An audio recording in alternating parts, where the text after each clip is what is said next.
And that's why I feel the downfall of humanity happened because of Jodeci breaking up in '95. I would love to agree with you on that. But I didn't really know who Jodeci was until I met you. So maybe that's maybe That's where probably part of the problem. Yeah. that's where I've gone wrong my entire life. The fact Well, that, well, maybe not my entire life, but when did Jodeci even start? Jodeci started in like '91. Well, how do you pronounce it? Jodeci. Jodeci? I Jod. thought it was Joe-Nissi. So it's Jodeci? Jodeci, yeah. The fuck is a Jodeci? Well, it's named after all the guys in the group. It's all their names in one. It's really weird, I'm sure, for people to see this white guy be like, why the hell does he know so much about fucking Jodeci? Well, I got it. Okay, man. I'm gonna take your word for what? Yeah, whatever. Why wouldn't you believe me? Yeah, that's what I'm saying. I'll take your word for it. I believe you. Yeah, It's the downfall of humanity. yeah. Leandro, Leandro, thank you for coming back again. I don't know where all the chat's at. We don't know. We don't know. We fly by the seat of our pants here. It's an yeah. RNB. Is that what it is? Yeah. Okay. Well, that's probably why I have no idea who the hell they are. What up, Chauncey? What's up, Chauncey? Every time I see Chauncey's name, I just want to be like, Chauncey in charge. Because Charlie Baltimore said this one thing on Hot 97 when I was a kid running in the park. It's funny. Said this one thing that one time. Yeah. All right. So anyway, so she was in. I don't know if you guys know Ed Lover and Dr. Dre. Anyway, they're like morning hosts from Hot 97 20, 30 years ago, right? Okay. So before high school, I used to be pretty athletic. I would jog in the park with my cousin. I'd listen to Hot 97. And like, I'm going on a tangent. Like, she's like, everybody knows that Charlie's in charge. And I'm just like, it just always pops in my head, and I'm a fucking idiot. So let's get back to the show. Hey, I agree, man. I agree, and I appreciate your support. You've been solid since you've been supporting us, man. So we really appreciate that. And we appreciate Chauncey and everybody that shows up on a regular basis. Honestly, we've always had kind of a smaller chat, except for the time that Dan promoted us, and we had like a awesome influx of people, which was great. But we will do our best to keep everybody entertained as much as we can and keep building the show, because that's what we're doing. Sometimes we have big crowds, sometimes we have small crowds. Yeah. Hopefully we're entertaining. Yeah. They chat better. Oh, yeah. I did that. Sorry. I dropped a fucking ball. I'm going to text Jesse and get him in here to co-host, because that guy's on point. He's doing okay. Hey, I do all right. So, before we get started, well, actually, let's just, to everybody. Yeah, no, I mean, Dan, he brought a lot of subscribers, and that was great. There are certain guys like you. I know Rick shows up quite a bit and supports us and everything. So anybody that supports us, we really appreciate that. Regardless if it's just 5 people watching or if it's 20 people watching or more, regardless, we'll always try to put entertaining show together as much as we can. Appreciate that. Oh yeah, man, appreciate that. Yeah. I know how that goes. I've done that before. I almost did that a couple days ago. I was going to try to jump on Dan's show, but I was at work. I was just like, man, I'm going to get fired. So I didn't. I was using my smarts there. I know, right? I'm just saying. So anyway, it's Friday night, as always. I'm not wearing any pants because there's no pants Friday. That's how we roll here. I'm not going to show you because then we get flagged. I live my life like Donald Duck. Pantsless? I can't do it anymore. I told you. Did you used to be able to do it? Yeah, when I was like 8. Yeah, when you were 8. Oh. Yeah. What, buddy? Welcome to the Art and Stuff show. I'm Sean Ahrendt. I don't got anything planned to say, but Joe's got some bullshit for you about the Pope.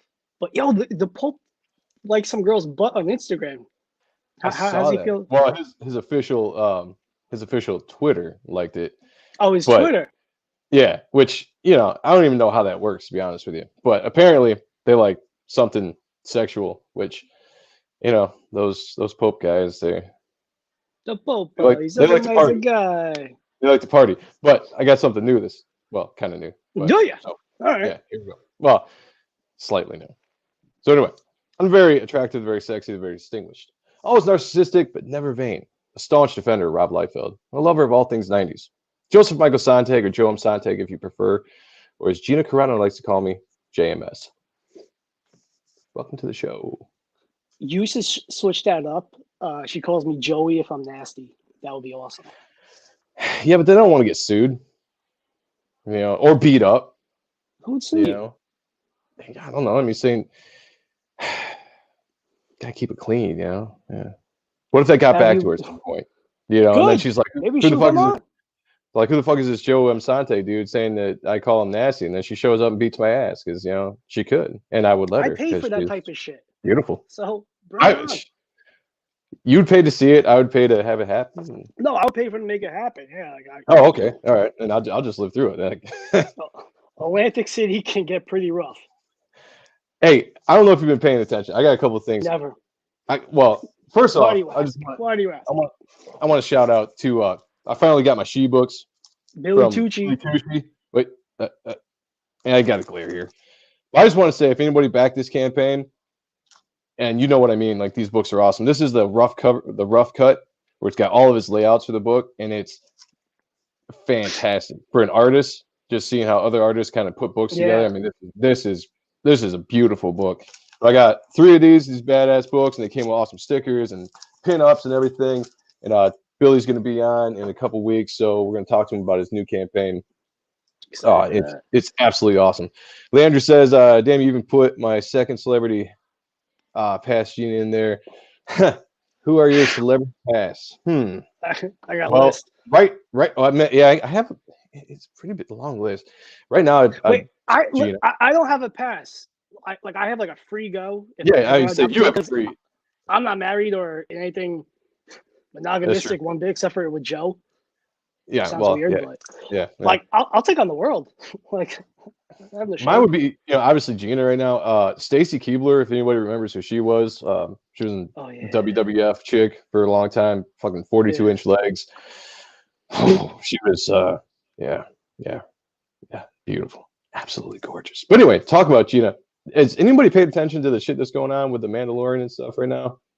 No, because it's all bullshit. Get the guy out of here. If the guy's causing so much bullshit, you can replace the dog and the mask, you know? Yeah, well, all right. So here, check this out. I wanted to bring this up real quick because I keep seeing these stupid headlines say the Mandalorian fans now want Gina Carano replaced with Sasha Banks. First of all, I think that's the stupidest thing I've ever heard. I have no idea who that is. But is that a porn star? That's a porn star. It could be, but here's my point. Headlines like this make no sense because no fans of the Mandalorian want Gina replaced. All right, all these people that write these articles are, I guarantee you, paid trolls that just sit on there and do nothing but, you know, type up all this bullshit. Social justice warrior. Let's go cancel people. It's ridiculous to me. She's one of the best things about Mandalorian, and she's a fucking hot actress, and you know, Deadpool, all that kind of stuff. Fantastic. I love her. So, not real fans. I just wanted to bring that up. Not real fans. Anytime you see bullshit headlines like this, bunch of cunts. Right? Am I right? A bunch of cunts. I'm gonna spread it. Oh, damn it. Did it again. All right. Fuck. I'm sorry, man. I'm jumping around here. It's okay. It's okay. Let's see. Leandra. Yeah, me too, man. Yeah, absolutely. And you know what's cool about her? She don't give a fuck. I mean, honestly, and she just gives it right back to him. She trolls them, and I love that because when people try to cancel you, the best thing you can do is really ignore those fuckers because all they're looking for is attention, and they're trying to get you to do something. So you just ignore them and just do what you do because they're a bunch of loudmouth, fucking crybaby pieces of shit. I mean, honestly, that's what these cancel culture fucks are. I have feelings. Yeah. If I could, I'd like to show them my feelings. You know what I'm talking about? You know what I'm talking about. Cunts, the word of the day for the social justice warrior. Absolutely. In a second, I'm going to bring this up, and then we're going to jump to our guest. But have you seen this, Sean? No. What the fuck is that? Is that a what is it? thing? Is that a Marvel book? Yeah, dude. That's what they consider art. By the way, I just want. Was there a really tight deadline? I don't who's know. The artist? Who's the artist? Look, it could. Whoever the artist could have had a really tight fucking deadline, and you hash out where you hash out. But I don't know, man. I've been following guys like Yellow Flash and some other guys have been doing a lot of videos because I saw this pop up, and it's the entire book is this way. The faces are horrible, but here's the thing: for all the independent art, and I'm approaching this from an artist's point of view. From all the independent artists out there, like you and me, that have tried to break into the business, and now we're just doing the independent thing because that's more fun and that's what we're going to do to get into the business. But back in the day when you actually try to get into the business, I think we're in already. Blow my ego. Yeah, I mean, yeah, you are. But the point is, this is the kind of stuff that they're accepting and putting out there. And you look at the talent out there that is routinely turned away because it's not what they're looking for. But this is considered.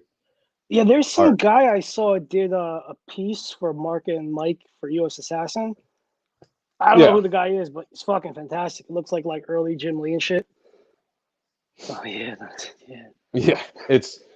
I saw that the other day, dude, and I thought it was fake. I thought it was fan art. I thought it was something that someone that's an up and coming artist trying to know how to draw anatomy, trying to figure it out a little bit, what they put out there. And it's like, no, that was published in an actual book, right, by the biggest comic book company in the world. And that's what they're for art. I'm just saying, it's just. Well, again, look, I don't know the artist. I don't know what the fuck the fucks are. It could have been a rush job, but that's kind of it's not that pretty. Like respect to the artist. Again, I don't know, but it's just not pretty. Well, at least have somebody else do the faces. I mean, if you can tell a story, have somebody come in and correct those faces. In any case, yeah, we're not going to BS around any longer. Cool. We're going to get to our guest who's been waiting very patiently for us and our silly antics. Yeah, before we bring up Todd, can you just bust up that piece that my buddy Ryan Brady did for me? My character Strees for the book Type 1. That should be launching in April. Absolutely. So this was is this going to be a pinup? Yeah, it'll be like pin up, a poster, a card, like all. See, again, it's darker here as opposed to the file I have. But again, like you were telling me, like different shits show differently. Yeah. But I reached out to I asked Ryan, like, hey, would you mind doing this? And he'll be on the show sometime early next year as well, because he's got a book called The Bolt and Anomaly from Camden's Comics, Camden, New Jersey. So yeah, it just warms my heart when like my buddies are fucking talented and they're better than me doing my own shit. So I'm really excited, and it's really heartwarming. Yeah, it looks awesome, man. You got a lot of cool guys doing some pinups for you, including myself.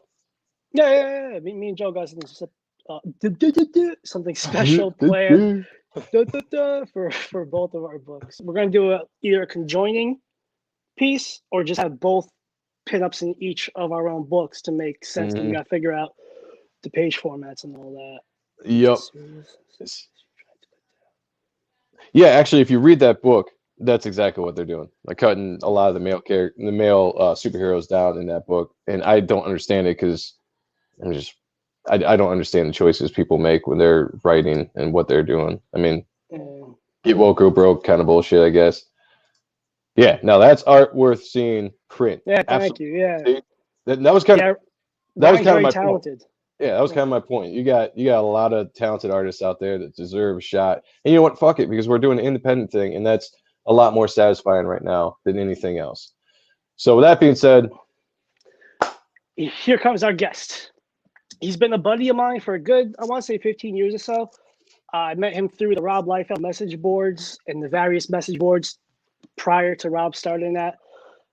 Talented fucking artist, good dude, has a cool looking character named Ice Pick, and that's how I knew of him prior because of his screen name. Remember in message board you had screen names?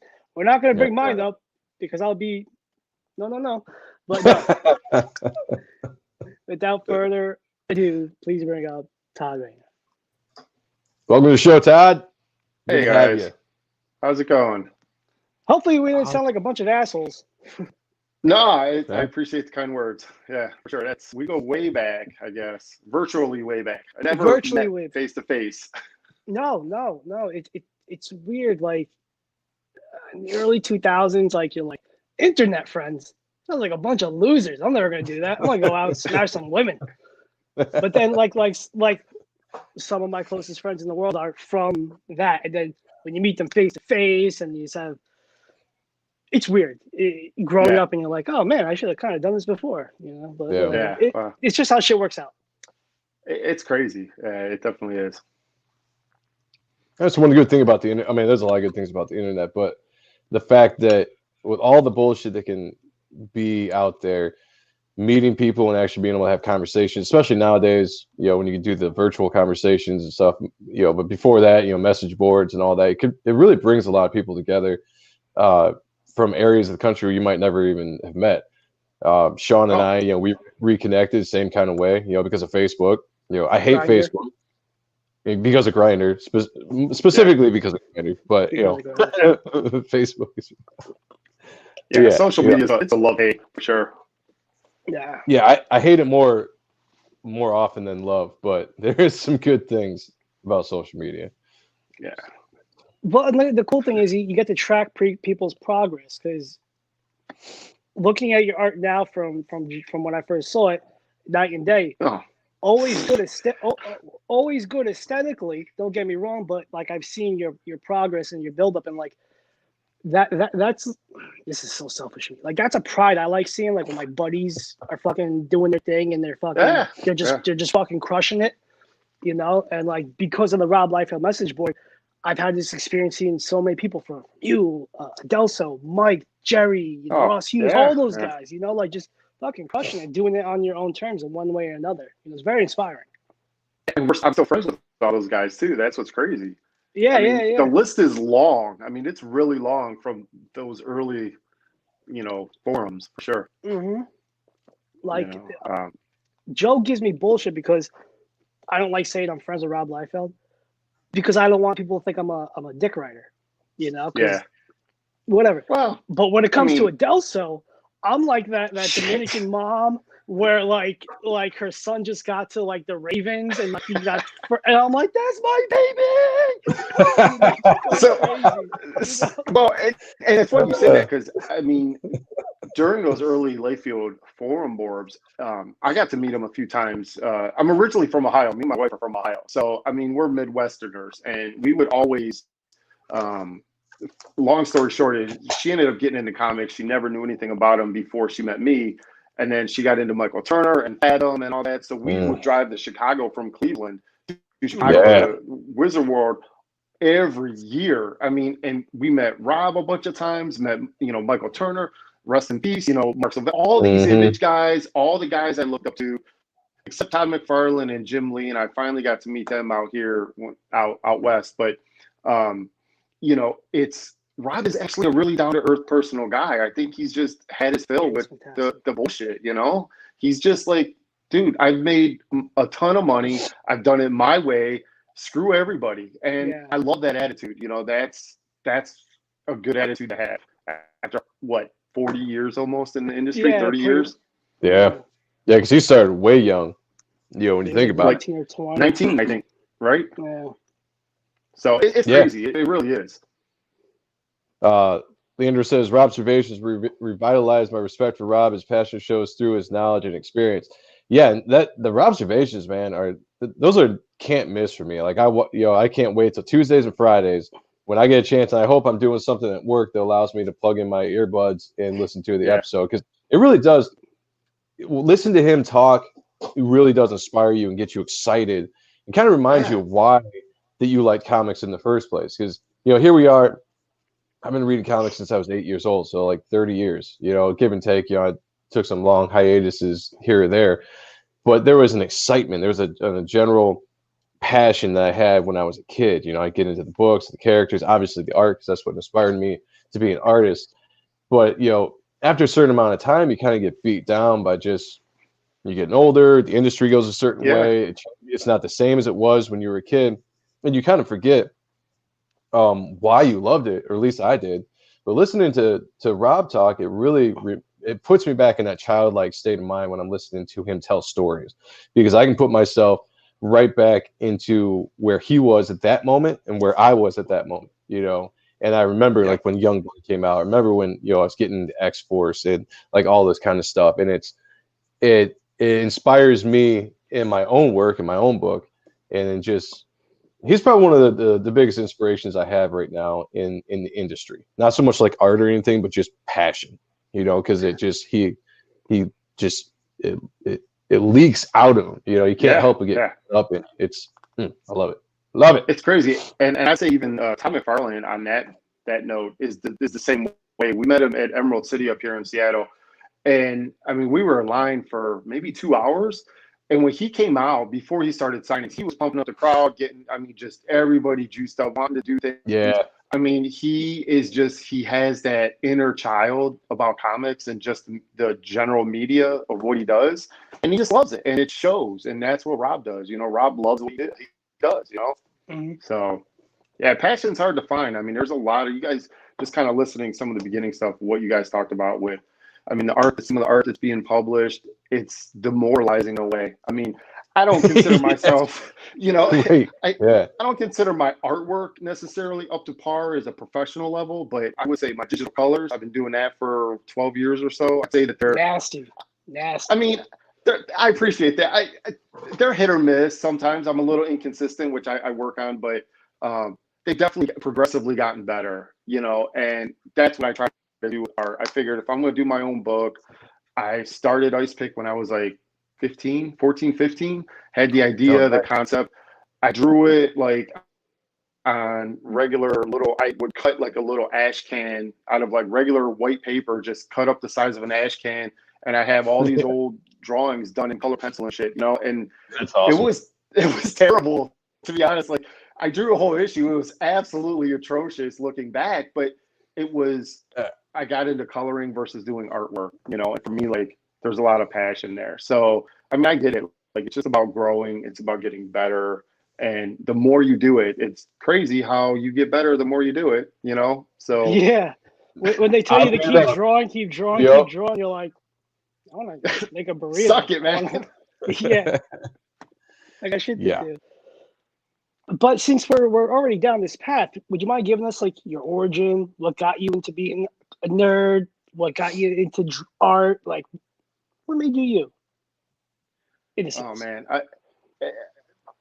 early teens, 13, 14. I actually got so my stepdad at the time was for whatever reason he would buy me G.I. Joe comics, and I mean I go way back to like memory serves me correct, I think it's issue 21 of G.I. Joe. It's the silent issue with Snake Eyes fighting Storm Shadow, and I mean that issue like literally blew my little mind. I had no idea that you could do a comic with no words, just sound effects and great panel to panel work to tell the story.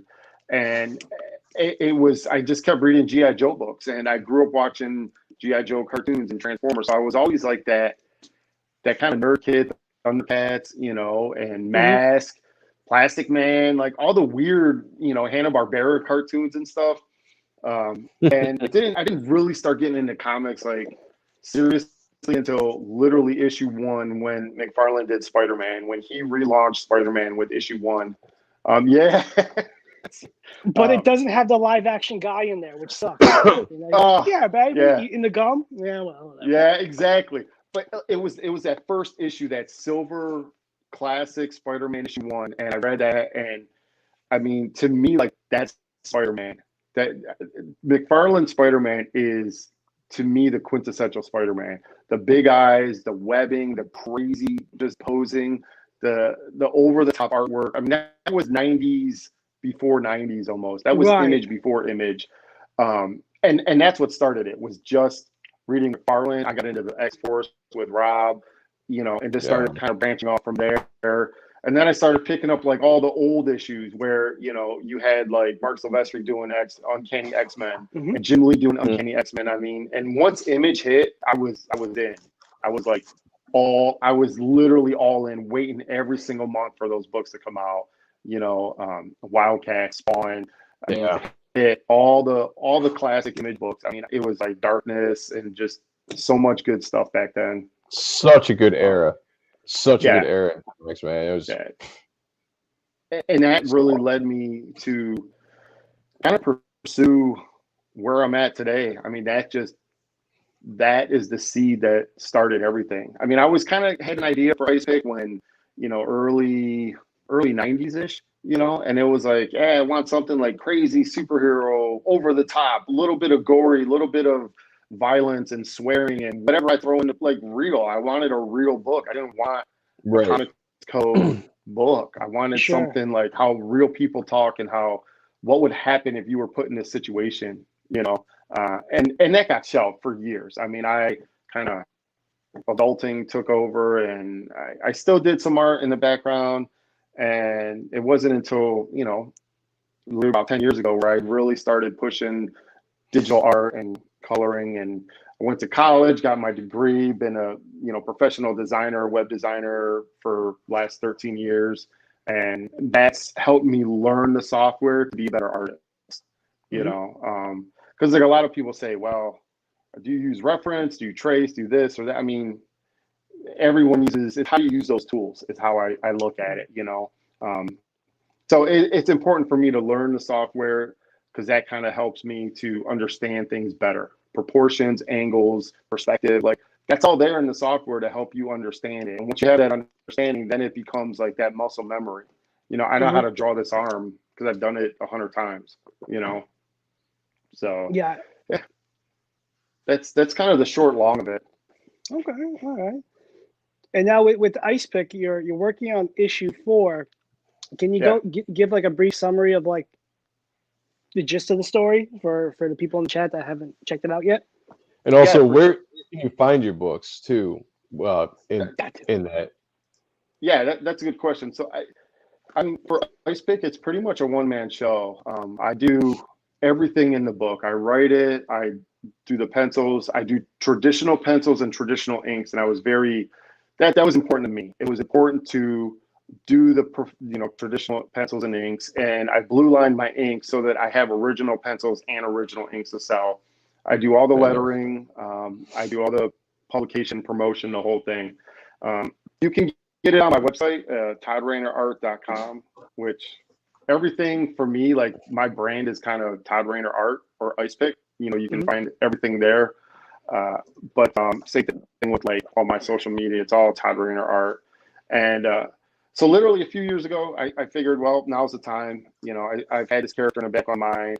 I do a lot of the artwork and a lot of design originally just off the fly. Yeah, I do a lot of that. Just his character the design was just what looks cool.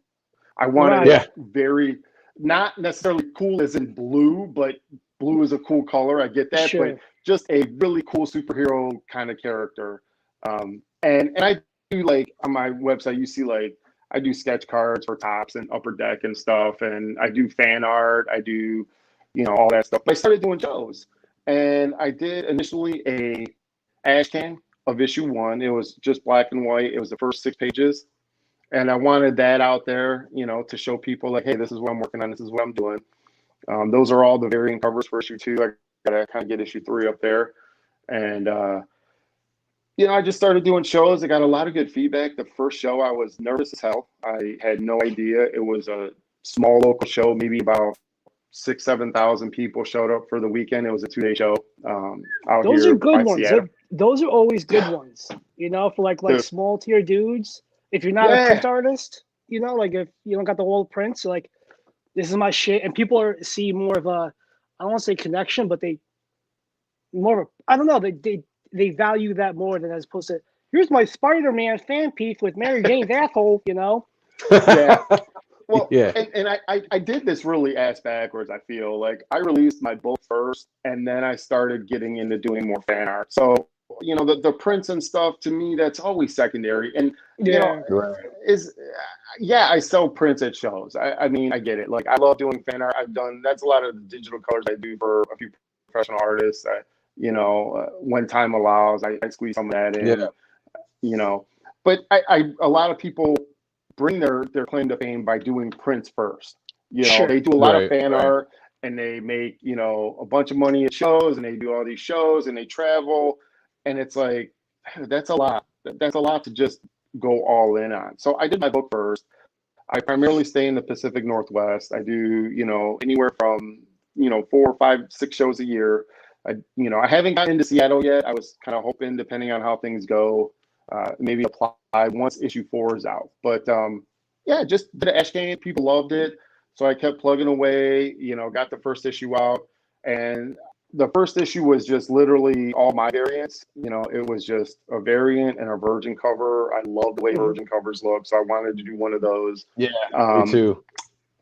And those are kind of like early, that virgin cover and the variant cover, those are actual early ideas of Ice Pick, and the design hasn't really changed. I mean, that was just me like slapping down some, oh, this looks cool, and how would this look, and what color should I do that, Yeah. And I just keep plugging away, go through issue 2. I reached out to a few friends, social media wise, and was like, hey, you guys got time to do a cover? I pay all my guys, anyone that works for me. It's like, I make sure that they get paid whatever they ask for, because that's me able to pay it forward to them. It's like, you got to take care of the artists that you work with. And I'm a firm believer in that, whether it's a flatter for my colors, I always kind of help out other artists, and make sure that they're good to work with and I can work with them. And same thing for issue 3. I did a couple different variants. It was kind of a funny story. I met my first show. I had this guy, his name's Damon, and he was an Uber fan. I don't know if you guys do shows, but you have those fans that are just like, no matter what you do, they love, and I'm like, that's my mom. Awful. Dude, I'm sure you got plenty out there, man. Hey, Leandro had a question, and it's very kind of similar question I was just thinking of. Said that's a nice design, even in silhouette with the white or the light blue trim looks hot. What inspired the character's design? And I was actually kind of wondering that too, because the mask is really cool. It kind of reminds me of Casey Jones from the Turtles, like when a few times I've looked, it's like, man, it's really badass because it really does it, But so is that definitely like intimidating looking? Oh, I love the design. Yeah, that's awesome, and that's the reaction I always have. Like when people say, like, they look at it, they're like, it's a cool design, but it kind of reminds me of Casey Jones. I'm like, hell yeah, that's exactly the influence. Right. Like that's where it came from. I mean, I grew up on Ninja Turtles. I mean, I've seen all 3 movies in the theater. I love them. I grew up on the cartoon, and Casey Jones was like my dude. So yeah. Ice Pick really, the influence of Ice Pick comes from Batman, Spawn, and Casey Jones. I mean, that's it. That's to me, those are the 3 guys that really influenced the character. The design, I designed it on the fly. A little the backstory, a little bit of an origin is so Ice Pick was just like kind of a normal kid, normal guy.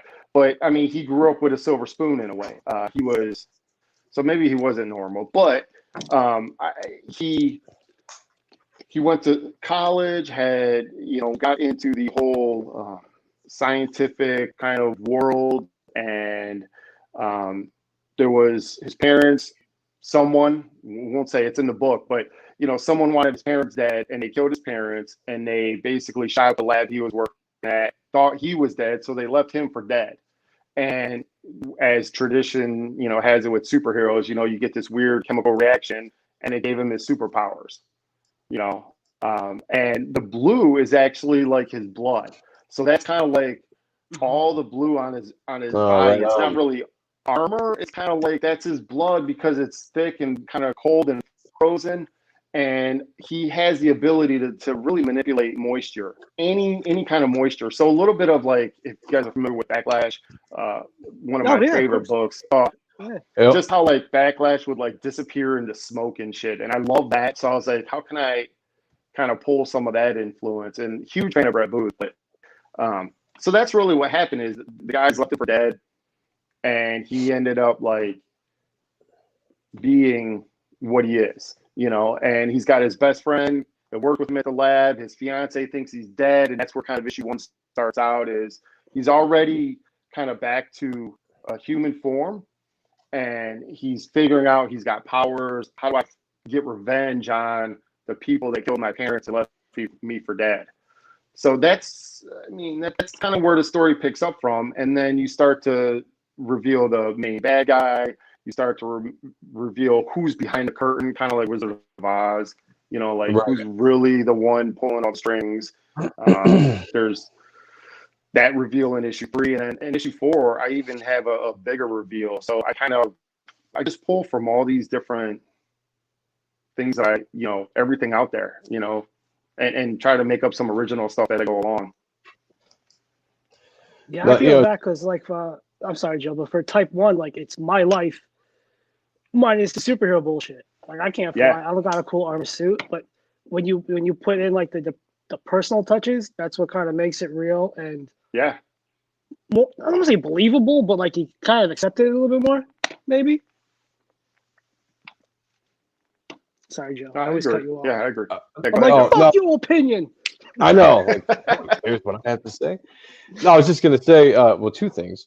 One, the way you design characters is a lot like the way I do, because it's just like I'll sit down and be like, what looks cool, and a lot of times I'll design a character before I even have a story or a name or anything. It just comes from like a doodle in my head, and I'm like, oh, that kind of looks cool. I'm gonna flesh that out and see what's up. When I redesigned my character, Reaper Destroyer, it took me for a long time to do it, honestly, because I didn't really know exactly what I wanted to do for the redesign. But what I eventually just did is drew a pose and then just put a bunch of cool shit, and I erased stuff I didn't like and just added it until I was just like, yeah, like, that's awesome. I like that. As a fan, that's what's cool about comics, is that you have to be a fan of your own work and your own character, so if you do I love me. Exactly. Well, I mean, it is exactly like that. If you do something that makes you excited, it's probably going to get other people excited as well. Yeah. So I mean, design wise, design wise, it's awesome. Like the first time, when we were talking, when you were sending me pre-art for the show, I was looking it over. That was the first thing I thought. I was like, that's a cool ass design. I like that character. It's just thanks. Got a good look, man. Got a good look. Well, and having the background as a professional designer, I've done, like, you name it, I've probably done it. Print, websites. I mean, the whole thing.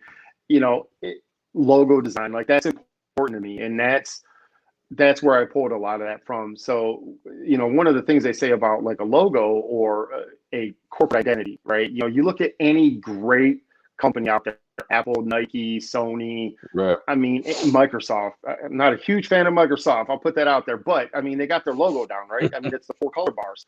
And I mean, any of these companies have they have that image, that icon, that logo that stands out. And that's what, Ice Pick was. When I did the lettering for the comic, it was like, I need something to stand on its own. And I had the character, and that's what the silhouette is really from. It's having the blue on him, making most of it black. That'll stand out in shadows. That'll stand out black and white. Right. If I'm literally just doing a black and white, you're going to see that there's that contrast there. In the eye, in the Ice Pick, that becomes the icon, the logo for the whole character. So I mean, I pulled a little bit from my professional experience into the comic world, which kind of helps to bring that design to the masses. It makes it more digestible. It's not overcomplicated. I like the simplicity of it, the color palette, those types of things. Yeah, I mean, it really pops. That's for sure. And the whole Casey Jones feel. Dude, definitely helps. Like people our age, and like when we grew up, that was the first thing I noticed, and I was like, it's badass, because I always thought he had a badass design, whether it was in the cartoon or the movie or the comics. Right. Casey Jones just had an awesome look, long hair, mask and stuff, and and that's the thing. Like, I mean, Casey Jones will kick some ass. So does Batman. So does Spawn. I mean, and it's like that's what I wanted. My Ice Pick starts out as a revenge story. It starts out as a 90s over the top crazy superhero book. And that's what I wanted. That's what I love. So I'm creating what I love. And it's absolutely amazing that people kind of gravitate and they like it as much as I do, you know, and they're asking me like, when's the next issue? When's the next issue? What show are you going to be at next? And it's like, I never would have thought, I mean, we're small guys, right? We're indie guys, but to have a following like that, to have people asking and picking up every issue and picking up every variant, and just the support is amazing. Yeah, it's a trip when you get like return customers, like your first time around, like on the show. And you're like, I remember you from last year. Well, exactly. For me, I have a pretty good memory with faces, names I suck at. But we're like, hey, do you remember me? And I'm like, yeah, they bought a lot of stuff last time. I'm going to hook it up. I'm like, oh, yeah, I remember you, you know. But, like, that's just a great feeling. Leandro said, I hope you made... Or, I'm sorry, I was just... Leandro said, I hope you made villains bad freaking Vader assery. Did you see how pathetically sad Marvel made Taskmaster scared in his solo series running away through the state lines from Nick Fury and Black Widow? Yeah, it did. That's stupid. But he said, great villains prop up the hero cred. And that's, you know, yeah, you know, in the day, and I, you know, Ty, you're probably the same way that, you know, all of us are. We grew up in the era of awesome heroes and badass villains. You know, there were no really weak villains in the comics that we read, you know, especially when Image hit. There's some awesome villains in it, you know, like some awesome, powerful, visual, you know, just badass villains. And I know that, you know, that's probably in your book, you know, that's in my book, you know, I'm creating what I can do, you know, Sean, same thing, you know, you got to have a good villain to offset, you know, the hero. Otherwise, what's really the purpose, and what, you know, how are you going to see any kind of growth through your hero if you don't have the opposite, you know, of a threat, you know? Well, yeah, and I agree. Right, I agree. And the one thing that like always irritated me in a lot of superhero books is like the villains never really died. Like, I mean, some of them did, and I think there's more of a modern movement to have different people being different villains or heroes, and you know, like how many Robins have there been, right? You know, it's like how many Jokers are we getting now? And these alternate universes to create different villains, where, you know, I throw that plot twist in my book is where the main villain that shows up doesn't always stick around, and a new villain pops up, you know, and that's the progression of villain. You know, who you thought was like the super badass villain isn't even that bad. There's someone worse, you know, and who you thought was good, there's someone even better, you know. So it's just this weird, like, how do I throw in a plot twist? How do I throw in something to that reveal, or that, oh wow, that's real in your world, you know? Like, you know, I'm a huge fan of Supernatural, as a lot of people are, I get it, but you know, the one thing with that show that keeps drawing me in is just the way that they tackle all the supernatural things out there, you know, like their take on demons and angels, and you know, just everything. And that's what I wanted to bring, something like that to my book. I wanted to bring something that was like a different take, a personal take on whether it's bad guys or heroes or your girlfriend or your best friend. Like, what do they do and who are they, kind of thing. So there's some of that. I don't know if I really accomplished all that because I'm a noob writer, and admittedly so. There's probably holes in the book, but you know, I mean, ideally that's what it's really all about. Yeah, man, as long as I think it's an entertaining story. You know, I think for the most part, you're growing with the book. And I think if the fans and the people who are following you generally enjoy the character and they enjoy the story, I think they can grow with you too. You know, especially that we're independent creators, you know. But I mean, honestly, sometimes when I think about it, I think of the stories I read in the big two. Sometimes I'm just like, you know, what is this shit? Like, you know, and these are, you know, like these are professionals. You know, and I could find a better written story in the indies, you know, all day long. So you know, I think sometimes people put too much of an onus on the story. Granted, it's got to be told right. You know, it can't just be like a bunch of nonsense because no one's going to read it. But as long as there's a semblance of a story there from A to B, and you're telling the story, and you know, and it's progressing, I think people will be entertained with it. You know, you don't need something that breaks the breakster reinvents the wheel. We don't have to put out a book because we're indie and be like, oh, I need to have a groundbreaking story here to suck people in. It's just give people entertaining shit to read.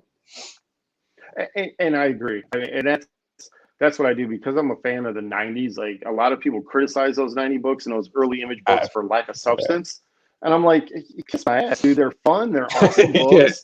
I read Spawn issue 1 over and over and over again. I mean, I look through so many issues of Spawn to pull inspiration from what McFarlane was doing with the layouts, with the character, with the progression of the story, so many things. And Witchblade was another book. I mean, early, some of I'd say the early issues, and then kind of jump from like the 40 to 50 issues, with just what that character did, the artwork, everything. I want although there may be lacking in necessarily deep storytelling right now, but I want a fun over the top story, dude. I want you to be like, damn, that's really cool. Like looking at it, reading it, like, oh, I never thought of that, or that's a cool plot twist, Yeah. Landry said that's why I love collecting Cobra figures over the Joes. Just their looks alone draws you in. The Cobra Commander, Evil Twin Brother, Destro, Zartan, Storm Shadows, etc. Sometimes the villains have cooler designs than the heroes, and I think that's awesome. If you can really get an iconic look for a villain like that, you definitely don't ever want to play down the villain to your hero. I mean, that would be a giant mistake. If you have a badass design for your hero and then you're like, well, I don't want to make as bad as of a design, like that's a mistake. Like go all out. Make that villain even 10 times cooler. Or if like their motives kind of, you look at it one way and you're like, this is bad. But then if you look at a different outsource, you're like, oh shit, I could go with what this guy is doing, not in this manner, but like he's doing it for a certain reason, where like he kind of humanized the bad guy a bit, So well, and it's funny you say that because like that's what I did. I mean, I did that with my hero. I wanted it to be something that could be easily recognizable and a cool design and all that. That's great. But I did that with the villain, and a little bit of the story behind the villain is like me and my buddy who actually did one of the variant covers for issue 2, Dave DeBella. He had the idea to do a 3D cover, which it's on my website. I'm actually out of physical copies of it. I'll have to order some more. But he's like, yo, I want to do a 3D cover. I'm like, how are we going to do this? I have no idea. On your dime. That's awesome. I'm going to bring that up to Polton tomorrow. This is what's that? No, like he's like, I want to do something for you, but on your dime, a 3D cover, which might cost a little bit more to do the glitz and the glam. But like, Mark, I want to do a fucking gold hologram cover for your next book. Well, I definitely want to do some of those because I know the company I print through, they do like metal covers and all that cool stuff. But that cover, like, it comes with 3D glasses, and when you put the glasses on, it is no joke. The reason I'm sold out is because that is the best-selling cover. And people, I mean, they lose their shit at shows when they see this cover, and they're like, how did you do that? Well, I did it with like 70-some layers in Photoshop. I had to separate the red, the blue, and the black, and I literally had to wear glasses as I was separating things. Really? That's crazy. Yeah, so I'm like, I never took video, so I guess there's no proof in this, but I'm wearing 3D glasses, and I'm like scooting the layers around a little bit just to get the way the 3D works is like the further the red is from the blue, it's like the closer, the further it is from you. So I had to scoot it over a little bit. Oh, that's too far. Scoot it back. Okay. I'm like, my eyes are killing me. Like, take off the glasses for a minute, I bet, man. But like, it was, I wanted to do a really cool design for the villain. And me and Dave we go way back. We're high school buddies. We would hang out and draw together. I mean, you talk about like old memories when I did comics. I'm 16, 17, 18. I'm hanging out with my high school buddy. We're sitting around at a kitchen table and just drawing whatever we think of, superhero stuff or non-superhero stuff. And we kind of came up with this idea for Freak, which is the main villain. And I mean, it was a lot of Dave's artwork. I mean, it was collaborative designing, but it was like his artwork. And it's this crazy clown with like the bald head and the red, goofy, crazy hair. And I redesigned it a little bit to fit into the modern kind of ice pick world. But Right. the original Freak design was literally like a carny clown, you know? I mean, and when people saw that, they're like, oh, yeah, it's another clown villain. I'm like, no, wait, dude, just wait. Trust me, there's more to it than this, you know? Because he shows up in issue 1, and so I have 3 issues where Freak is the main bad guy, you know? And issue 4 is when, like, I mean, shit really hits the fan, and it's kind of the final chapter for this volume of Ice Pick. And, you know, we'll see what happens next. Leandro, so are you doing an Indiegogo campaign for, was it issue 4 that will be coming out? Is that going to? Yeah, I'm hoping early next year. I'm actually got the pencils for issue 3. At about, I'm doing a splash page of 18 and 19 together.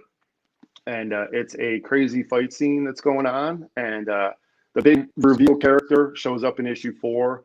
And so, yeah, definitely. I'm going to do most likely Indiegogo. I feel I have a little bit more success with that. I know there's different people go to different platforms, whether Kickstarter, Indiegogo. But we'll kind of make that call. But, yeah, definitely doing a crowdfunding campaign.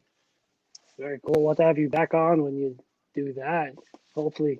If we don't sour your grapes after this. Oh, no, not at all, man. Not at all. So where was I? Yeah, so for issue 4, I guess we'll give a treat for those that are out here is, I'll see if I can, I'll see how this, I don't know how this will show up, but That shows up pretty good. Bejeebus. That is awesome. That is going to be the other good guy.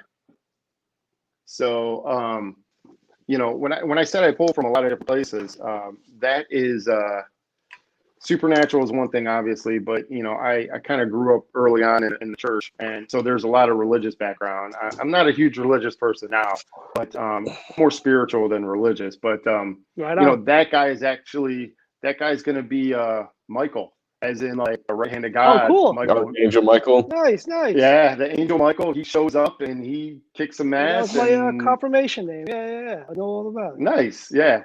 He's like, you know, shows up, does his thing, and he's like, peace, I'm out, and leaves. And like, you're just like, what the hell? So now, you know, I mean, for those that have read issues of Ice Pick, I mean, I have demons.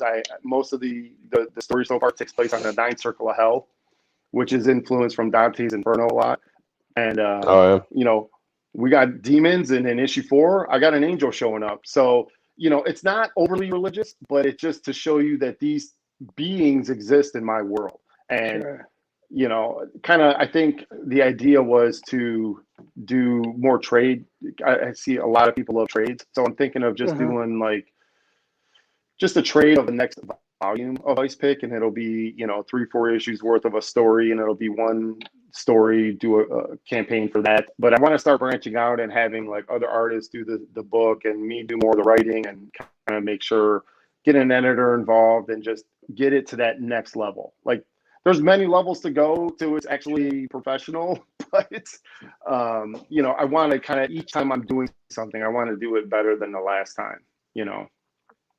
Yeah, that just shows your. I'm always cutting you off lately. I'm so sorry. We need like a light, like green, right? Go. Yeah. You go this time first. You me. I apologize. I was just gonna say that. Since you said that, you son of a bitch, man! Like, I swear, I'm gonna. Woo! When we can travel again, coming to kick your ass. Working with an editor can be good. If you have a good relationship with the editor, they can keep you on track. They can make you think about some things. Working with a writer is good too. I only say that because I work with an editor and a writer on my book, where it's everything is still me. You know, it's my plot, it's my characters, it's my story. Yeah. I have the final say on everything. You know, but just having some other minds to bounce some things off of, and having somebody take an idea and say, "Hey, that's really cool, but what if what if this or what if that?" And I think about it for a second and be like, you know what, actually that opens my mind up to, I think of something that I hadn't thought about before, you know, and then I can it helps me grow. It helps me grow the stories, grow the characters. So all that stuff I think is definitely beneficial. Don't want to work with somebody that just wants to take your product and change it because they think they want to make it more, you know, like a successful. Like, oh no, you gotta do this. Yeah. Fuck that. You know, you don't want to do that. But if you can find those guys that, you know, have your interests in mind and just want to help you out, that can be so beneficial and exciting. You know, I love the meetings I have when we sit down and we just brainstorm about stuff, because I'm just like, yeah, you know, shit's coming together, you know, and I'll get excited about it. Like, and exactly. And that's how, I mean, I started years ago. I mean, back in the early forum days, I met a writer on another forum, digital webbing, actually, I think is where I met him. And, and it was like, I mean, he kind of gave me a break into doing comics and artwork and stuff, because they were putting together a book, an anthology, and I did some really awful colors on a book. I don't even know if it ever got published, but I mean, that was kind of like, I did all the work. A lot of it was free back then, as we all try to break in. We do free shit, but you know, at the end of the day, like, me and him stayed in contact. We started, and that's where Enterlight Studios comes into play. Is, you know, we kind of came up with that idea for Enterlight Studios, where that's what I can publish it under that. And he's a great writer, but you're right. I'm not going to necessarily go with someone that's just a name. You know, there's a lot of names out there, but you know, I'd like to stick with the indie community. And I just feel that I had a couple people review, at least I want to say issues 1 and 2. I don't know if 3 was part of that. And they were just like, well, there's a little bit, you know, I had to kind of go back and read it again to see what's going on, or I didn't really catch that the first time, so I had to go back. And, you know, there were some criticisms there. And that to me is important. Like, I used to show my portfolio to a lot of people when I was trying to break in, and there's a ton of criticism, and just more than you can imagine. And it was really just, I don't know, it broke me down. It's like, I'm not even anywhere close to what they're expecting. And as I got older and kind of paid attention more, I realized that it was just, they wanted a certain look, and I wasn't that look, you know? And that's where I was like, I just do my own book. I was just like, screw it. I mean, it's not Marvel, DC professional. It's not Image necessarily, but as if it's the shit we've looked at just recently, I was just gonna say that. You're above and beyond that. You know? That was my whole point. That was my whole point in bringing that up. Like, you know, and I saw a video where someone's like, I corrected, I think that was Captain Marvel, I think it was. I mean, it's like, that infuriates me as an artist. And it's like, not that to say, oh, I'm better than you. It's that you're a professional. And if your company does, you guys were talking about deadlines. If they're not giving you a proper deadline, I'm not working for you. You know, and I've turned work down because people like, I need like 20 pages in 2 days. I'm like, you're on crack, dude. That's not happening. Like, I can't, there's no way. So, and I do, I mean, I work full time. I do a lot of this part time, but you know, with this whole COVID thing, I'm doing more of this full time. But at the end of the day, like, we're indie creators. We have full time jobs. You know, we just can't drop on a dime. And you're professional artists. Like, they need adequate time to produce quality work. You know, you just, I don't understand how some of these editors and companies manage it. And it's like, you look at what Brian Polito's doing, Marat, Michael, all these guys, like, I mean, the list goes on. Mark, I mean, with what he's done, you don't need the big two to make this a career. Not anymore. No. I mean, you could do a couple crowdfunding campaigns throughout the year. You have your art team in place. I mean, I just finished a book, you know, for an indie guy, and it was successfully funded. And he wants me back for issue 3, and I'm like, yeah, let's go. I mean, send me the pages, let's do it. You know. That's awesome. And it's actually a really cool book. I was like super stoked that I wanted me back for issue 2. You know, it's like this horror book that takes place in like colonial America. And it's like, yeah, dude, let's do it. You know, Wendigos and dark shit. And I'm just like, yeah, love it. So that sounds deep. It's funny you bring up the Wendigos, because I'm going to circle back to the beginning of Image when people are saying like there was no real substance to story. Are you fucking kidding me? Spawn came back. He made a deal with the devil just so he could be with his wife. Like, if that's not what love is, I don't know what is. Exactly. You know, like, yeah. Well, I was going to say Chapel getting AIDS, but like, I didn't want to go down that rabbit hole. But you know, that's the people that say that look back on that with like a revisionist kind of history, where a lot of the people now, they're writers snobs, story snobs, where comic books now have to be some kind of like really in-depth, you know, twists and turns and like all this kind of mystery, like a novel. I mean, like a lot of people are like, a good story is this. Like, well, that can be a good story, don't get me wrong, but that's not what comics are. And you look at the 90s and they say like, well, what was 90s comics? It was fun, it was action, it was adventure, it was sci-fi, but there was good story within that. But they diss the story because it's not like fucking, Court of Owls or something, which Court of Owls is a great story. But not it's every boring, but whatever. Too strong. Hey, I mean, Greg had great. I personally loved it. But anyway, my point is that everything doesn't have to be that. But now, like, people judge that stuff today, which is why I think 90s get such a bad rap, because everyone's so just like on their knees sucking off what is like comics today, and a lot of the shit's boring to me. Like, I agree, dude. A lot of the comics, I don't buy a lot of monthlies. I mean, I buy a few choice ones. And I feel bad. I'm like, I call myself, a comic fan, and I'm not buying 10 books a month. I'm buying 2 or 3. Because they're not giving anything good out there. I go to the store and I feel bad. I really feel bad for some of these comic shops, not just with the shutdowns and all that stuff, but like you go in there and you look at the wall of comics, 500 comics, and I'm buying 3. Like, I feel like there's more out there that I should be liking. And I shop all the new section. There's so many. They have like 4, 5, 6 deep months back in the new section, because that's how many issues they still have on the shelves that they're trying to sell before they kick it to the lesser price of the bins. So it's right. And I don't think it has anything to do with like, oh, the times are different. People are buying. I mean, yeah, sure. A lot of people are buying digital comics, which is why I put my stuff out there digitally. But the reality is like, I think the books in the 90s, they sold that much because they were that good. It wasn't, that the books today are, in my opinion, are just not as good. Look, I mean, the artwork you posted is a prime example of it could have been better. Like, you had one job.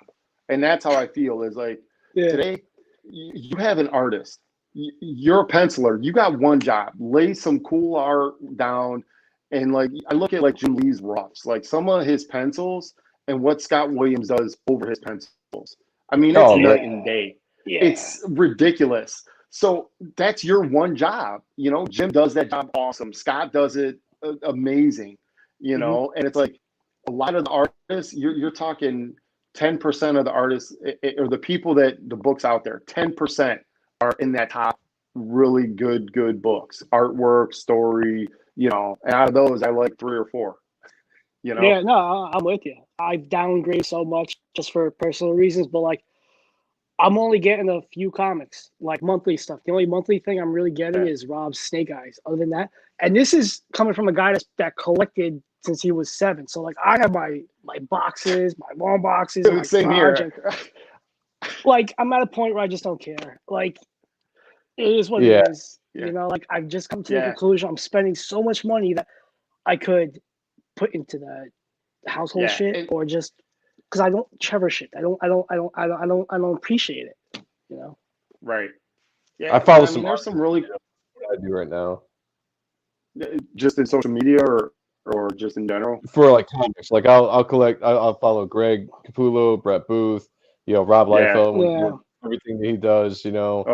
I'm waiting for Brett X-Men to come out. I cannot wait for that. Oh yeah, I'm looking forward to that too. So good. So good. He's so I mean, his Flash stuff. Leandra says, slept through House and Power of X. You tell me, with a star power cast of all the X-Men and several hundred pages versus Nimrod, and not once you couldn't write an epic battle. Yeah, man. I was very disappointed. They hyped that shit up, and I was actually excited. I was like, all right, this sounds really cool. I'm gonna check it out. Yeah. And I didn't buy a single issue because I went there and I flipped them through them. And I'm like, this is crap. What's up, Simple Jack? Hey, Simple Jack. Like, the art was pretty, but those guys could have been used well doing really cool action pages, because they're beautiful illustrators. They visually look the same. They're Travis Charest type of guys, but I don't want to see them drinking coffee and be like, how's your feelings? Like, don't get me and Hickman decided to completely fuck up the mythos of the X-Men. And I hate everything that Hickman has done to the X-Men. There's not a single thing that I like. The only thing that I bought is Wolverine, and that's because of Adam Kubert coming back and doing Wolverine for the nostalgia aspect, and Victor Bogdanovich coming in. Nasty. He's an awesome artist, and I love checking his stuff out. But Wolverine was bad. I could tear that shit apart because he did a garbage ass job, and I can't wait for them to go in a different direction. I'm hoping at least Brett Booth gives something exciting to look at because I don't have hope for the story. Yeah, I never bought Flash before Brett was working on Flash. I mean, I was just like, and Brett brings it no matter what he's doing. Bloodshot. Never bought Bloodshot in my life, Never bought a Valiant book in my life, but because Brett was doing it, that was the only time I ever bought anything from Valiant. Death maybe just to collect that crossover, but I have a few Valiant books. So when you talk about following artists, I mean, that's when I started getting into comics, like that's all I did. Literally, I followed most of the 7 guys that were in Image, and then a few of the other guys that came on after the fact. But I mean, they left a book. I followed that artist, because as an artist, like that's what I'm drawn to. And you're right. Like I don't want to see. I mean, Sean, you hit the nail on the head. Like I don't want to read a book. I don't want to look at a comic where dudes are drinking coffee. Like, hey, my day sucked today, and I want to see like Wolverine and Gambit playing basketball and slamming some shit down and having a fun time and going out and beating up Magneto and doing different stuff. I want epic battles. I want, you got some stories, some plot going on there, now and then, mix it in. But at the end of the day, like action sells. Look at Michael Bay. I mean, people hate him. Yeah. His movies make money. They're action. Fun. They're fun. Right. I'm not going there for Shakespeare. Hell, Rick. So Rick, I just want to be entertained, Yeah, that's it. And that's what I did for, to be entertained. Mm-hmm. That's what you took the reins by it and just fucking. Yeah. And I think that's that's the whole point. And then again, because we come from that era, and that was what's so good about the X-Men in the 90s or the 80s, 90s, is that Claremont knew how to take even the boring scenes and make them fun. So we could spend an issue where you just see the X-Men hanging out at the mansion. But like you said, they're doing a cool basketball game. So you can make the basketball game, really interesting between like Wolverine, Gambit, and Jubilee and Rogue. It was fun. It was entertaining. They weren't doing anything, just fucking off, but it was dynamic, Right. It would have been more fun if Rogue was in her Savage Rogue outfit. I mean, that would have been. Don't threaten me with a good time. Yeah. I'm all about that life. Take for instance, X-Men number 8 when Rogue and Gambit are having that picnic, and she's in that like halter top right before Bishop shows up and tries to take out Gambit. But I mean, just even that was such a dick. I mean, Bishop was such a dick. I mean, he's totally I love the character. Gambit, Yeah, he was definitely cock blocking. Yeah, like come on. He's like, Lord. I know exactly when they're going to be, where they are, and I'm give him blue balls. Yeah. Yeah. No, I mean, but that's the fun of the comics I grew up on, and I haven't found much of that. Like there is some indies out there that are bringing it, and I enjoy it. I follow Brett Booth because of his artwork. I mean, I bought some early Valiant issues. Jim Lee did a cover for Hard Corpse. I think. I mean, there's some early stuff from them. Some early Image work, but it's the artists. It's the artists that bring, when you're going to the comic store or even online, let's say you're flipping through the pages, what is catching your attention? It's not the words. I mean, you're going to pick up that book because you want to follow the story. But at the end of the day, like, that one panel is awesome, or that one, look at how this, the coloring or whatever it is. That's why the cover. That's why I'm buying it. That's where the whole variant cover came from, is because people love covers. So let's get more cool covers out there. And going back to Brett Booth, like I think he's like the Bible, like as far as aesthetically learning how to do shit, like his gestures, his anatomy. Like he's been on a show a couple of times, and like we blew his ego saying how great it is for us, because like these guys, like there's a bunch of younger artists are like, what do you think about this? And he's like, this is how I would do it, and it's more right, if you will. And I'm like, Yeah. that's something I was working on weeks ago. Now I'm putting it in my file cabinet and practicing away. It's like, Yeah. I love Brett Booth and everything. Yeah. And you should follow him on Twitter, man. He's hilarious on Twitter. Oh, I mean, yeah. Yeah. The guy, and he'll critique people. A lot of people like, hey, you know, what about this or that? And like you said, like, he'll even take time out of his day to like break down a pose that some fan was doing. He's like, no, like make it more dynamic like this. And I mean, he was as an artist, he was a big inspiration for the book as far as like the look of Ice Pick is. I guess, I mean, it's a poor man's excuse of Brett Booth, but I mean, that was like that look, the way he draws men is like where Ice Pick, I kind of wanted that look to go towards, you know? Right. Yeah, I can see that. I can see that definitely. Leandra says, guys chilling, doing some back and forth banter, chicks in the pool drinking, then the alarm goes off for some fun comic action. Old school formula, 7-page action, 7-page story, and back 7-page action. I agree with that, man. And there was I can't remember who it was, but I think it was on one of the observations. I was hearing him talk about a director in a movie, about his philosophy was like every 10 minutes give some kind of action scene, whether it was, you know, like a big action scene or just something that entertains. And that was his kind of formula when telling a movie. And that works out perfectly with a comic, because you can have your downtime, but you need to have enough of the uptime in a book to make it entertaining, because it's that flow. You know, you get that flow, that entertaining flow. You know, like my book starts out, you know, I got an awesome action scene. We bring you down for a second, and then we head you back into an action scene and bring you down for a second, and then we end with an action scene. You know, and it's just, but it's designed to flow and tell the story at the same time. You know, it's interesting you bring that up, Joe, because I mean that's when I started doing issue 1 and 2 of Ice Pick, working on some of the layouts in the story.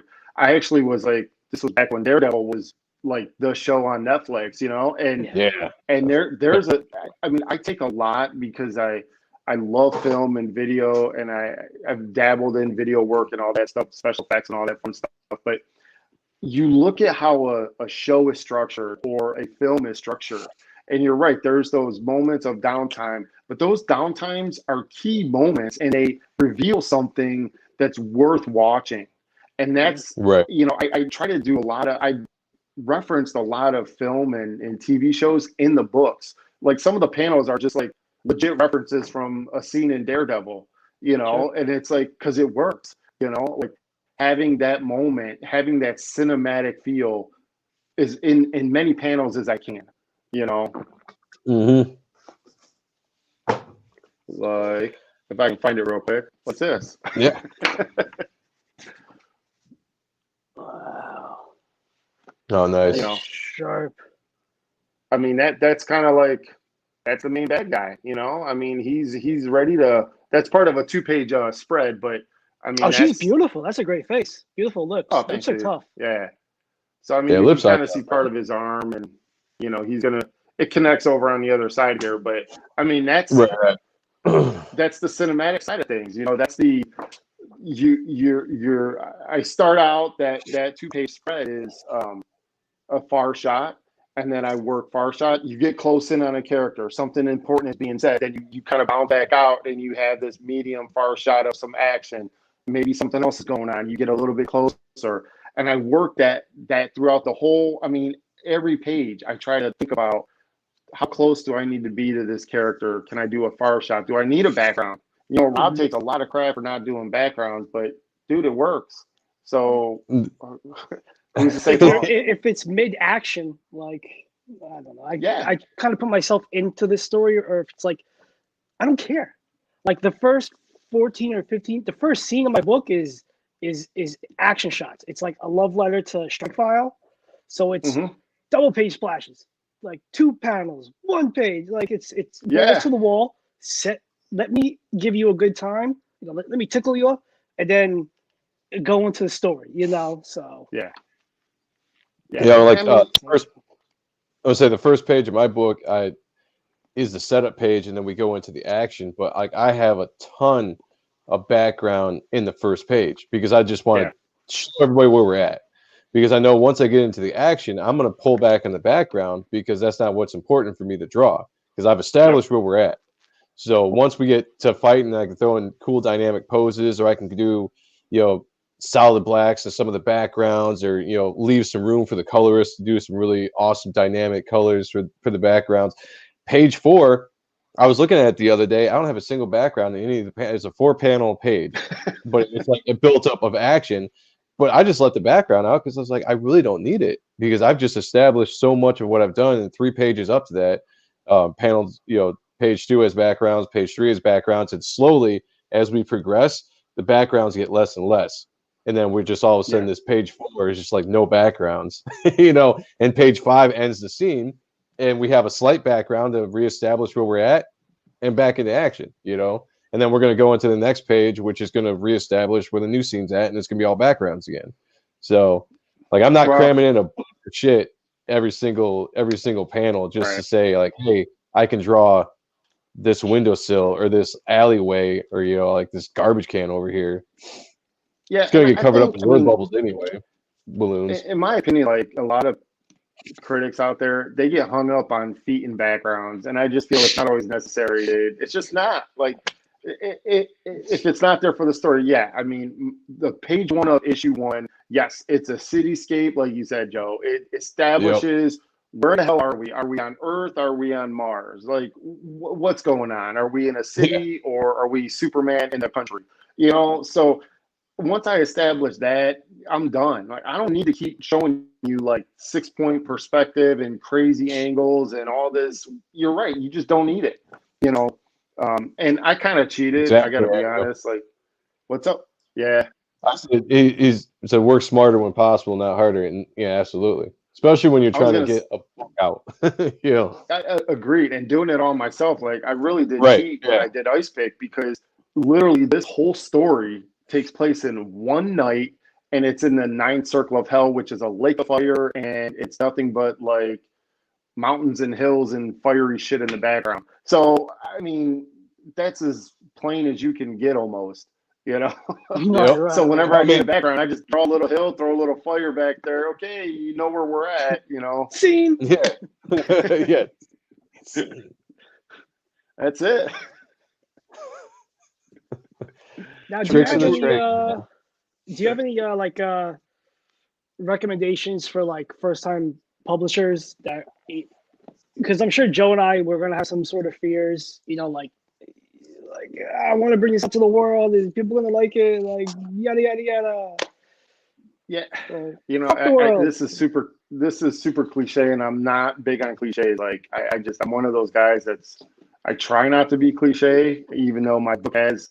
I mean, it's more of like tongue-in-cheek cliches, but just do it. Like literally, just go out there and do it.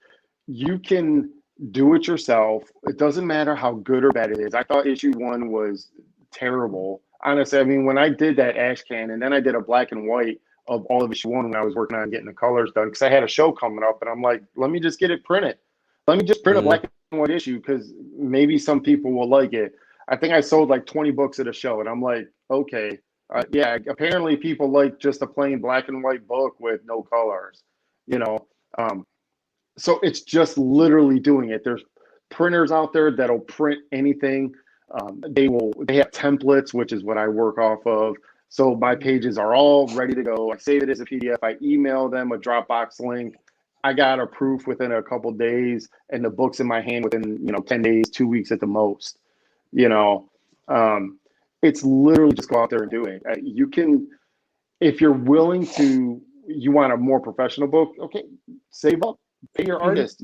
Get artists that you like. I mean, I got to be honest. I don't know a whole lot about Joe and your artwork, but I'm going to be checking it out. And Sean, I mean, it's like I love your artwork. It's simple, it's clean, and it works. And I will be looking for cover artists for issue 4, so we'll be in touch. And I'm serious, like work with your peers, work with, if I wanted to go get Brett Booth as an artist, I'm sure I can message him, and whatever his cost is, I talked to a guy that does, he's doing a lot of variant covers now. What do we got there? He said, yes, advice for us soon to be first-time publishers. Nike swoosh, just do it. Yeah. Yep. That's it. I mean, that's as simple as it gets. I mean, but there was a guy I met at a show years ago, and he was kind of first dabbling to like fan art and stuff. And I'm not even gonna try to pronounce his last name, but his first name's John and his last name's like G something, and I can't even remember what it is, but he's at all the shows out here in the local Northwest. And he did work for let's see, it was one of the Star Wars films, actually. I think some of the newer ones. Force Awakens. He did all the Stormtrooper designs. He worked for Industrial Light and Magic, and really down to earth dude. He had his little portfolio like under his table. He's like, here's the stuff for the next Star Wars movie. I'm like, are you shitting me, bro? Like, he's like, you can't tell anyone you saw these, but these were all the designs for the next, the next Star Wars movie after Force Awakens. And it's just like, it blew my mind. But I talked to this dude, and I mean, he's like, yeah, I'll do a cover for you, but here's my price. So for, indie publishers, for anybody really, I mean, you want to get your work out there, don't be afraid. Because I mean, I could say that I could have done this 10, 15 years ago. And maybe it might not have been as big. It may not have been as good. And there's still a lot of room to grow. There's still a lot of steps to get bigger and better and more refined and more professional. But if you don't take that first step, I mean, you're never going to achieve anything. And like I said, it's super cliche, I know. But I mean, that's to get better at drawing, keep drawing, right? I mean, it's stupid simple. You hear that, Joe? I do. I need to keep drawing more often. I gotta get out of my funk and get back to my table more. That's for sure. I've been stuck on page 5 for a while now. So. Oh, dude, I've been there. I get stuck on a page. I'm like, this dialogue don't work. I rewrite it. Maybe that's a little better. And I have that luxury where, like, because I'm doing everything. Like you guys, right? So you look at a page and you're like, this layout sucks. All right, let me rearrange it. Well, now the script doesn't really work, so let me figure out how to rewrite the script a little bit to work better with the flow, So, I mean, there are advantages to doing it yourself, Yeah. Just takes a little bit longer, but that's fine. As long as the product is good, that's all that matters. Yeah. You give a good product to the people. I was going to say, I take too long to pencil. I can ink myself, but if I want this book to look good, I went out and went out and got a good inker and a good colorist, working with a good writer, and then I went and got an editor that can kind of help keep everything on track. And I was like, that's, I got a good team. I was like, that's how I got to work, because I'm going to spend more time. If I had to pencil and ink and color and do everything else, this book would never come out. This book would never come out. Like, the fastest thing I can do is pencil. That's still slow. Well, and then that's the social media aspect of this, right? I mean, you sharing your progress. People are like, dude, I know he's taking forever. Like, it's been a year. Where's the next issue? Well, I'm doing 5 different things here. You know what I mean? And I'm working full time. So that's another thing too. Yeah, full time working, family. But when you share progress, it's amazing how patient people are. It really is, because. I mean, I was one of those nerds waiting for the next issue of Hit. I mean, it was 9 months before another issue of Hit would show up. You know what I mean? Yeah, those months sucked. Me too. Yeah. But I loved it. I mean, I was there every time a new issue was out. So yeah, that's for sure. It's been a fun ride, and I mean, once I'm done with issue 4, I might do like a more traditional kind of origin issue, because I always loved when a book would do that. You'd have 4, 6, 8 issues or whatever, and then there's like, bam, here's a 0 issue, and it's like an origin of somebody. I always was a fan of that. But eventually I'm just going to end up doing trades and just get an art team together and just do crowdfunding campaigns, because then I could do 2 or 3 books a year, and have it way more consistent, get that story progression going, get more fans out there, and just go from there.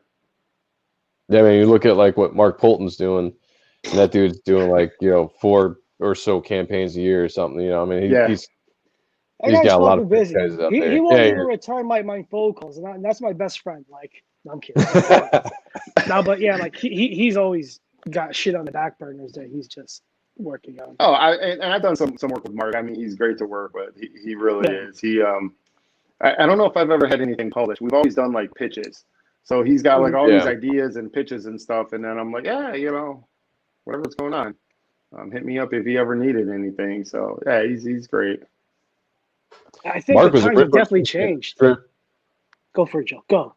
Oh, okay. No, are you sure? Yeah. Look at my wall. Mark was originally supposed to script my book back before the first Graveyard Shift hit and got really popular. I was in talks with Mark through Sean. Yeah. And we had a couple of Skype meetings and went over some stuff, but like I hadn't got to a point where I had brought the story out to my liking. So I ended up just stopping it and saying like, yo, let me work on this for another year. And of course, by the time I came back, he was already in the stratosphere, making 80-some thousand, 90,000, $100-some thousand with John Malin there on Graveyard Shift. So, but yeah, he's a cool dude. I really like Mark. So what's really funny is you mentioned Mark and Graveyard Shift. I actually did a color sample for that book before it hit. Oh yeah? Oh really? Yeah. Which one did you do? Because I've seen them all. I don't even know if this went anywhere between Mark and then John. I think they were the only two that saw it. Oh, okay. Yeah, it was. I mean, early on, Mark was like, "Hey, and this was back in the forum days. I mean, had to have been 4 or 5 years ago. I mean, it was a while. It was a while. And I think this was like early. Oh well, how would I handle rendering characters, or how would I handle coloring it? And it's like back then. I look back, I'm like, no wonder. I mean, I just wasn't up to where that book ended up being. Right. Yeah, it's a top-notch book. That's no doubt. Yeah, it's definitely good. But yeah, I mean, it's good to work with other people. It's always good to feed off other artists, other writers, other people. I mean, it just makes your product better. Mm-hmm. Yeah, it's great to workshop with them. Like I workshop with Joe, Mark, and Phil McNulty, like almost on a daily basis. What do you guys think of this? Yeah. What do you think I should do with that? And they give me their opinions. I'm like, that is stupid. But then I implement those ideas. I'm like, that kind of fucking worked, dude. All right, cool. So it's always good. Yeah. Yep. It's almost like having a studio. Yeah. It's a digital studio. Yeah. And I don't gotta smell you or worry about you like dropping food on my carpet. It's great. Right. And, well, I'm sure those guys got great stories about the old Homage Studios and back in early Image days. I mean, yeah. Well, shit. Every time we have like Dan or Murat on, I always want to like dig into new stories. Be like, rack your brains, give us some new story. I don't even care if it's like a funny story or whatever. Because the old days, I used to read the Wizard magazines. I remember the coolest magazines. Articles would be like when they'd have a write-up, before Wizard got all stupid, but had a write-up of like Extreme Studios. And I remember reading this entire article about a day in the life of Extreme Studios with Rob Liefeld. And the guy followed him through, and you talked about the bullpen, talked about going to Taco Bell at lunchtime, back doing all this stuff. And I was just like, man, like that. Oh, it's like, I want to be in that environment so bad. And then it's just not that way anymore. But, as a kid, I was like, when I grow up, I'm going to be working for Extreme Studios, and it's going to be so cool, working with everybody. Yeah, growing. Well, what we got here? Said in the 90s, brainstorming with good friends who all drew was some of my best memories as a kid. Life hits and out of 8 artists. I'm in touch with 2 of them. CG motivates us and me to live a dream. Shit, I'm fucking butchering this. Sorry. For 2021. Yes, I sorry about that. We get it, and we agree. Yeah. Yeah. And you're right. I mean, when I was like 14, 15, reading Wizards, I mean, it was like Bart Sears was just like the person that, I mean, he always did anatomy. And he's such a really cool Bart Sears, guy too. I mean, there's still people that I look up to that I want to meet. And even though, like, being middle-aged guy doing my own comic, it's like I still want to meet Bart Sears. I still want to meet, all these guys. And I can't wait to get back into conventions. I mean, it's just even being behind the table, my wife's great. She just supports everything I do. And she's like, no, you want to go, like Jim Lee was up here for summer con. And I'm like, honey, I have to, like, I can't let this pass me up. Right.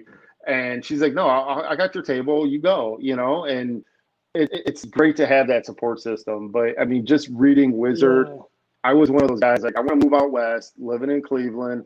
I want to move out to California, San Diego, wherever, and just be in a studio with, like, 8 to 10 artists, and let's just feed off each other. Let's just draw all day and get Taco Bell for lunch. I mean, that was, I thought I wanted that too, bro.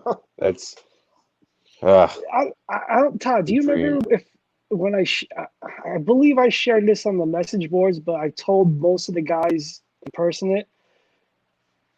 All right, so Rob just recently posted that Mario Slater show with the kid that went to the studio. Like here, it was back in 94, 95, 94. It's like, choose your dream. So this kid's dream was to be a comic book artist. So Rob has it in his IG stories. I'm waiting for it. And it's of this kid that they're like, we're going to bring you to the Extreme Studios and do the tour. And Rob drew his character. So shortly after that, I became a diabetic. And as a kid, I'm all like, oh, boo-hoo. But then the optimistic in me came. And I'm always about a good deal. So I wrote a letter to Make-A-Wish, because that's how I thought shit happens. I'm like, my name is Sean Ahrendt. I'm 15 years old. I want to be, my wish is to go to Extreme Studios in California so Rob Liefeld can draw my character's trees. And when I gave the letter to my doctor and explained what it was, he's like, oh, no, that's not how this works. I got a disease. Like, don't be, so.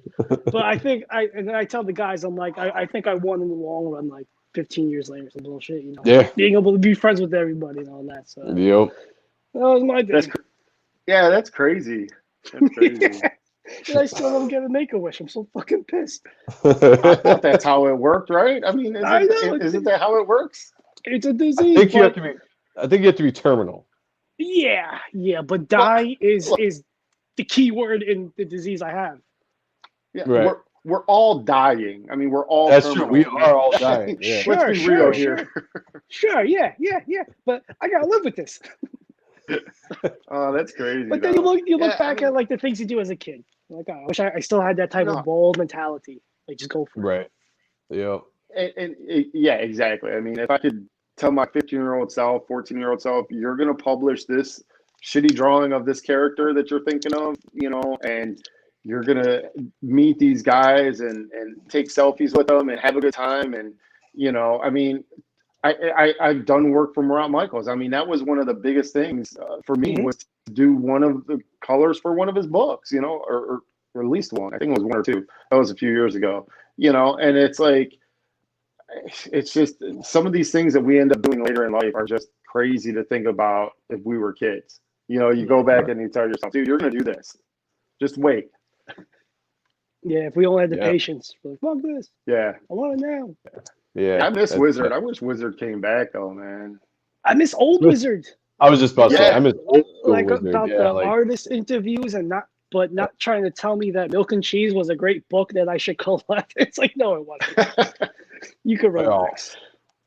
No, I mean, I love the some of the covers that they did and the top 10 artists, top 10 books, or I mean, it was just the book. It was just different. It was like what we needed at that time. At the time, yeah, absolutely. At the time, it was, that was great. Well, we're heading. We are at an hour and a half. So I'm gonna start wrapping this stream up. But thank you so much for Leandro for sticking with us this entire time. We really appreciate it. Rick, Chauncey, everybody that's Simple Jack, everybody that's checked us out today and contributed to the show. We really appreciate you. Thank you so much for the support. It really does mean a lot to us. Whether there's 2 of you guys out there or 100. So thank you so much. We really, really appreciate you showing up. You should start crying to sell the movement. Wait, hold on a second. Wait.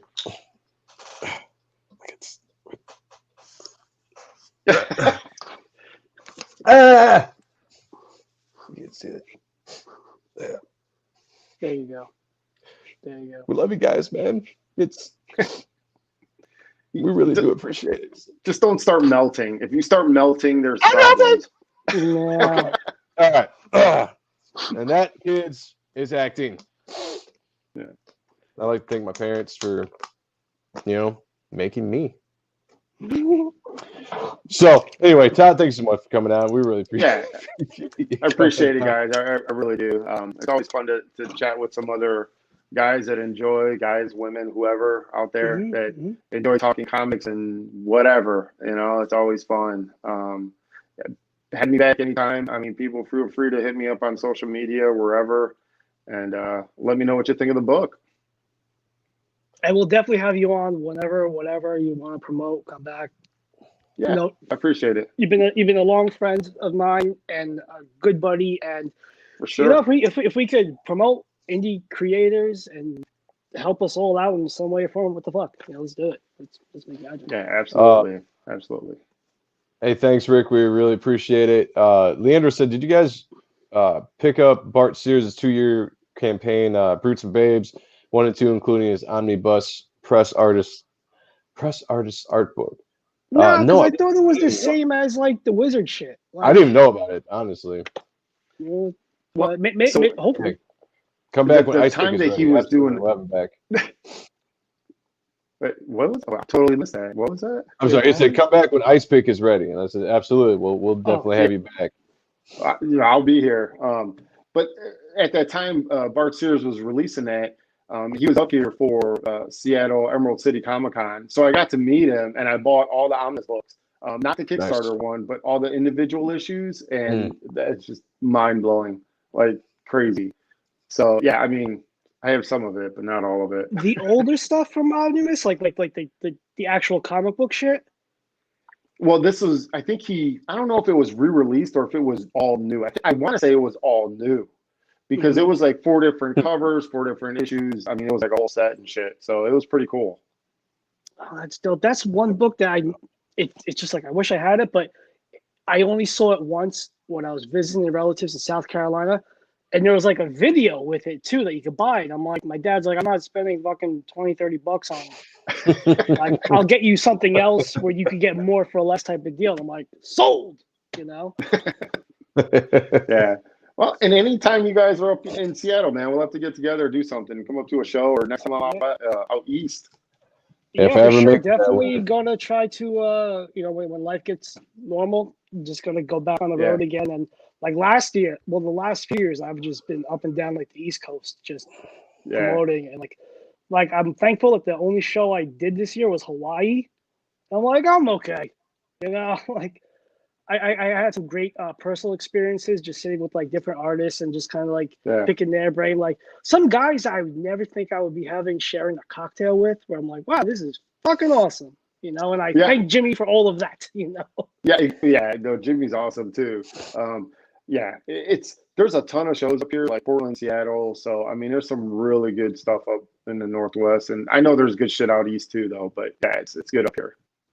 Yeah, I gotta try to do the whole Central America West Coast thing now more. Just try to get out. That's good. Well, Todd, where can we find your work? All your social medias. Plug what you want to plug before we get out of here. Just me. Search my name. I'm out there. Facebook, Instagram, Twitter. Todd Rayner Art is pretty much all of it. Website, toddraynerart.com. Ice Pick. I mean, I've tried to brand it as much as I can to be one thing. It's kind of hard, but brand it, Ice Pick, Todd Rayner Art. Search it, you'll find me. I do commissions as well. I mean, digital coloring, whatever people need.